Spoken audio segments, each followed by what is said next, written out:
With Energia, his latest album, J Balvin has further solidified his stranglehold on the Latin urban scene. Upon its release today, it already topped the charts in 16 countries, including the US, Colombia, Ecuador, and many more. Yet it wasn't always chart-topping debuts and super hits produced by Pharrell. But how exactly did Jose Alvaro Osorio Balvin, a kid from Medellin, Colombia, become J Balvin global superstar? At 18, he left to a tiny Oklahoma town for a student exchange program. The experience quickly soured once the woman hosting him became enamored with him in a mother-son way. She hid his passport, denied him access to computers, and the like.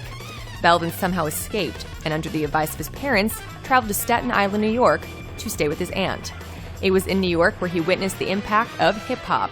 "When I got to New York, it was like to live and breathe hip-hop," he told us in 2015. In between getting inspired by the birthplace of the genre, Balvin made ends meet by walking dogs in Soho. After a quick pit stop in Miami, a then 20-year-old Balvin returned to Medellin with his tail between his legs, but determined to make it in music. Taking the New York hustler mentality, Balvin started producing mixtape after mixtape and selling them on the streets of his native Colombia, a practice never done there before. His determination and grit eventually led to a Jay-Z-inspired nickname. "A friend of mine bought one CD for me, and I convinced him to buy 10 more. He said, 'Dang, you're El Negocio.' Yet Biggie was right. Mo money, mo problems." As the star began to rise, his anxiety did as well.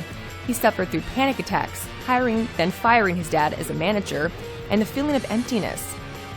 Everything turned around once he signed with famed manager Rebecca Leon. Then the hits started steamrolling in: 6 a.m., Tranquilla, A Vamos, and more. Simply put, J Balvin is the Latino version of Drake. He's not from Puerto Rico, the biggest exporter of reggaeton artists like Daddy Yankee and Don Omar. He's an outsider, the way Drake, a Canadian actor, was to American hip-hop. And he's winning.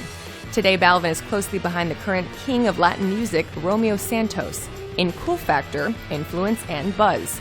And even though he's a big dog lover, he owns 4, he's not walking them anymore. He's simply the top dog.